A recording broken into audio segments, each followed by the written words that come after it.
John, we got a telegram from some lady friend of yours, a Bonnie something or other. Something you ain't telling me? Bonnie McFarlane. She's a friend. Saved my life when I went after Bill and nearly got myself killed again. Oh, and now you two's in the habit of sending each other letters. How very nice. It weren't nothing like that. What's it say? I don't know. I can't... Well, you know I can't read. Give it here. You read that thing out loud? I ain't hiding nothing. Dear Mr. Marston, stop. Need corn sacks. Stop. Emergency. Stop. Weevils and moths ate entire county supply. Stop. Can you help? Not exactly the most romantic request now, is it? I guess not. She saved your life, you say? Yes, ma'am. Well, then you're gonna have to help her and her family out. We've got a plentiful supply of corn sacks over near the silo. About the one thing Uncle didn't manage to have stolen while we was gone. Okay. Hurry back, John. And John, what's she like? You know. A little bit like you, I guess. She's a woman in a man's world.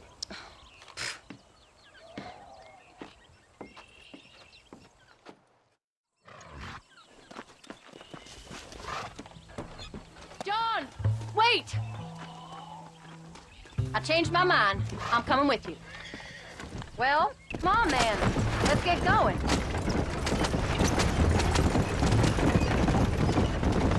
I don't think I can let you go off again without me. Fair enough. I'm glad of the company. You only had to ask. Ask?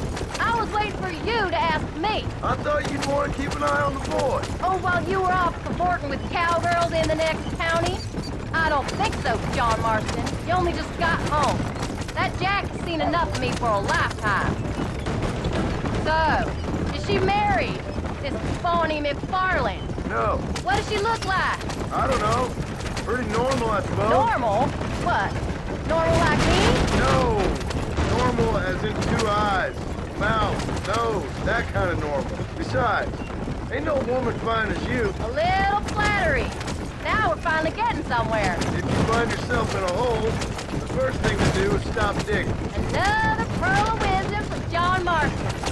I sure do miss those. I never took you for the jealous type, Abigail. I ain't jealous so much as curious. You heard what she wrote. It's just some corn. She saved my life, and she was decent enough to me, so I owe her this much at least. How did she save your life anyway? She found me half dead on the side of the road and took me to the doctor. Most folks would have left me there. Half dead from what? Bill didn't take so kindly to me visiting unannounced. Bill never did like surprises. How was he? Same as he was when we left. Angry and dumb.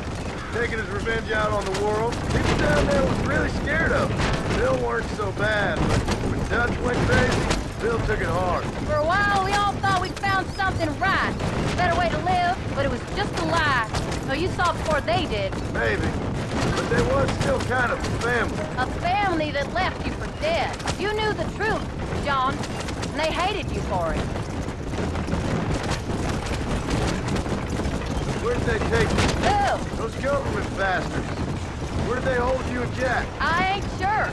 They kept their eyes covered there and back. Can't have been too far from here, though. They treat you right? It ain't the first time I've had a gun to my head, John. You're forgetting your marriage proposal. Very fun. No, they learned pretty quick what would happen if they laid a finger on me. Sons of bitches. It wasn't them or being there. I didn't care about that. I've been in far worse situations.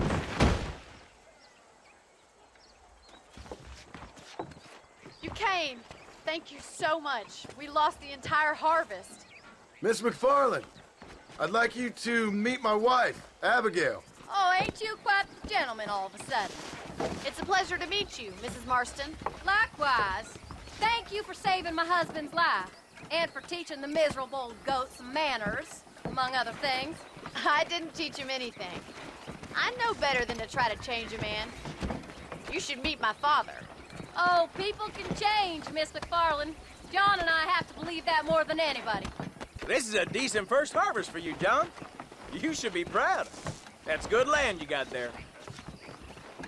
How are you feeling, Mrs. Marston? From what your husband told me, it must have been awful for you.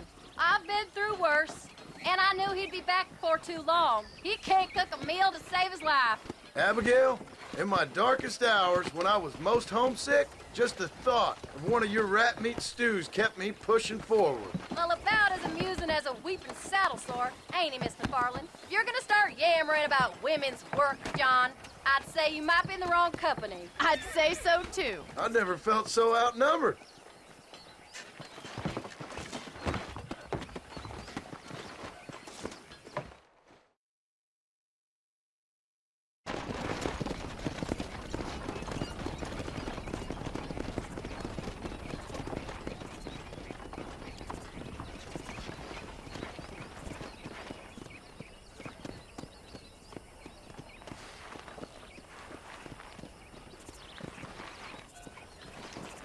Ma'am?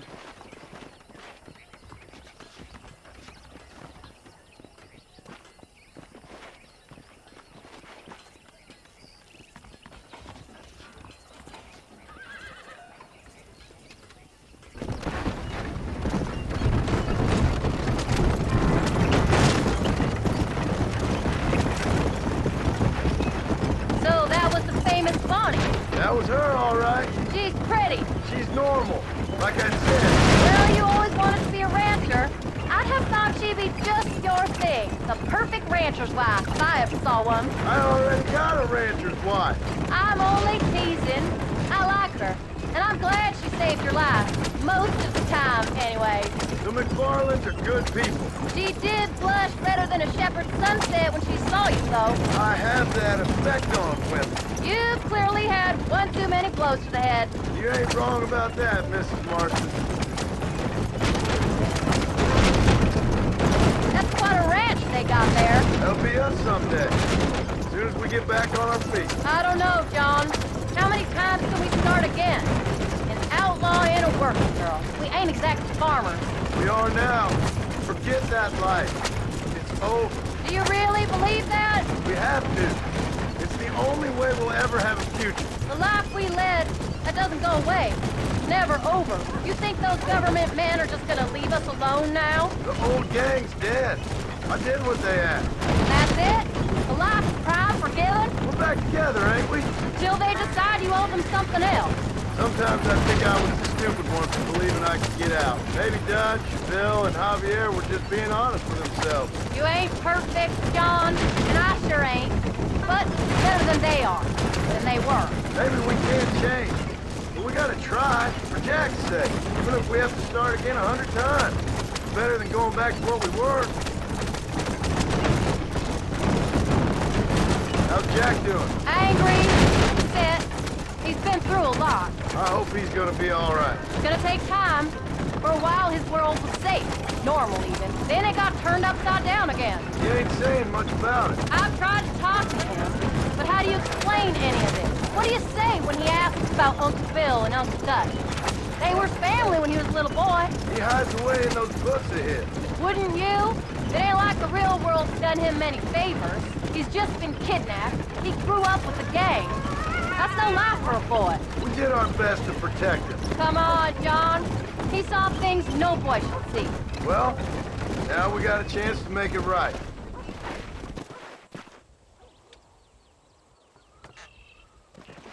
We did good today, John. I guess I better go fix us something to eat.